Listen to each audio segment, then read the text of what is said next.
So it's probably because I'm deeper in my healing with that. So I don't know. Also, I don't have like in real life people except for like one close that I see often enough. So that doesn't help either.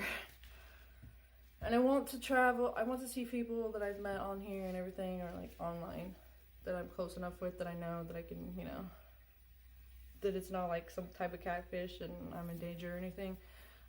Anyways, I was thinking about something earlier and I realized, oh, it triggered my OCD. It triggered it. So at the time I was thinking of it, I was washing my hands, and then I was like, I gotta wash my hands again.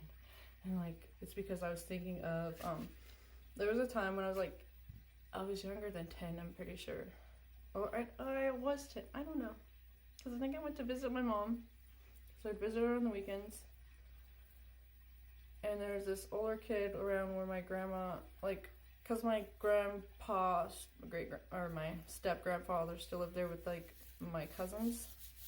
Where my grandma was living, where they all lived. And he still lived there, and I think we went over there to play or something. And, like, there was this, like, 16-year-old boy, and he was, like, hanging out with us or something, and, like, I think he either asked me if I had a boyfriend or, like, said something like, it was, like, part of the conversation, but I didn't remember it all, and, like, and then I told my ex-stepmother when I got back, and because I told her about how he was like, well, I could be your boyfriend, and we won't have to tell anybody, you know, like, and it doesn't matter if I said that, or like, nobody likes me, I think I said something like that. I can't quite remember, but it really doesn't matter, but she made me feel like it was my fault. She's like, well, why did you say that? You shouldn't have said, basically, like, making it sound like it's my fault, when it was, like, just part of the conversation, and plus, I was, like, young, so why, it's just, either way, it wasn't my fault. Like, I didn't do it, nothing happened, but it was just, like, I was thinking about that, and how, like, a lot of the time, she would say that type of shit, like, if I was anxious, well, what did you do wrong? You wouldn't be anxious if you didn't do something wrong. Like, so that type of shit triggered my OCD. Not only that, but, like, I was like Cinderella to her. Like, literally, like, I'm not even playing either, because, like, when her daughter came to visit, she didn't have to do any chores. So it was, like, literally, and I don't know if she lived there, it would be different.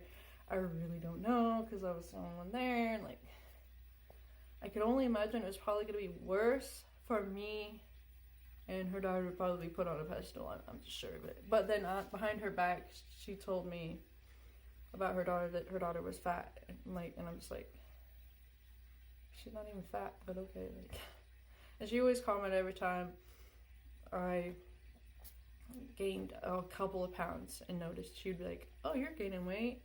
I don't even know if she said anything when I was losing weight or whatever, but she'd always be like, make sure, try to, like, control my eating, be like, you can't have seconds, you can't have too many sweets, and it would look like concern, you know. Narcissistic parents will do that. They'll be like, just looking out for you, or it'll look like to other people like, okay, well, they're just trying to make sure that they're eating healthy.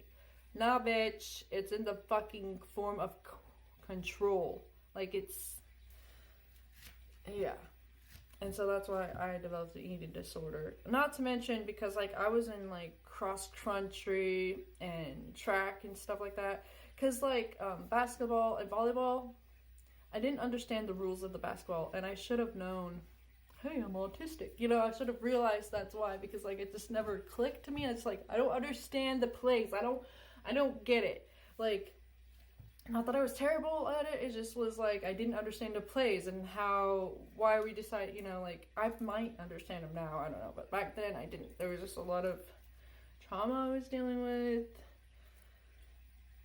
So, of course, I didn't understand it. But, so running was better for me, because I could just let my mind while I'm running, and it helped a lot. It helped me cope with the fucking bullshit at home.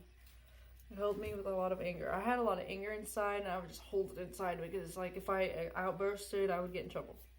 So I would just hold it inside and envision, I'm like, I don't know. Sometimes when they were outside and they couldn't hear me, I would punch the walls, because it's like, oh, and I took it out on myself. I used to SH used to take it out on myself. You get what I'm saying? Because I don't know if they'll get mad at me for saying the words. But that was my addiction, you know, like, and I haven't done it since 2017. So that's a long time for me. Usually, yes, I've went a few years here and there, but I would always pick it back up when I was in a toxic relationship. Not saying I did not haven't had any temptations. I've had urges. I've had pulls to go back, but I'm like, no, can't do it. I've done too much shadow work. It was before I did shadow work. I'll be trying to stop doing that before I ever did shadow work, and it doesn't work. So I'm saying addiction. The gateway to addiction is trauma, because I feel like it is. Maybe not for everybody. I don't know, but I feel like for me, especially, it was because of my trauma, and I didn't know how to fucking deal with it or heal it or anything. And so, hold on. There was a message, sorry. So then when I started doing shadow work, or it was the start of it. I think I actually started trying to do it in 2015. It kind of just found me. Not everybody has that, but I guess it kind of found me in a way. And then when I started really facing myself, I was just oh, that's painful. I don't know, it was just crazy. I think it was 2015, and I was in one of my most toxic relationships at the time. So because of that toxic relationship, my brain, the part of my brain that remembers song lyrics, is damaged, from that trauma. But I'm healing it, and it's healing, and I've noticed healing in that area. And I've noticed after I took a year not talking to him, and it sucked because I couldn't talk to my daughter, and as a consequence, because I noticed a huge jump in my healing, and then I was able to heal a lot of that trauma brain, so then I can remember things, and a lot of memories eventually started flooding back. It took months for it to happen, but then all of a sudden they just started, because I couldn't remember a lot of stuff. I was because your brain goes, when you're trying to remember, it's because it's running, it just starts speeding up. If you understand what I'm saying, I think a lot of people will probably understand. Yeah, anyway, so my ex-stepmother, so they wouldn't go to my running, my meets, my track meets or cross-country meets, but she would expect me to get first place. How am I supposed to do that? Why do you care about that if you won't come and see me? My mom did see one of my track meets, but it's because, she probably would have came more if she, maybe, one, if she knew when they were, and if she was able to have the gas and make it there. I'm sure she would have. But she came and picked me up at one, because one of them was early enough, and it was on a Friday, so that was the weekend that she got me, so she came and picked me up there. Her hair was burgundy. She would dye her hair that color at the time, and my best friend at the time, she tried to say her hair was wacky and wicked, but she said it's wacked.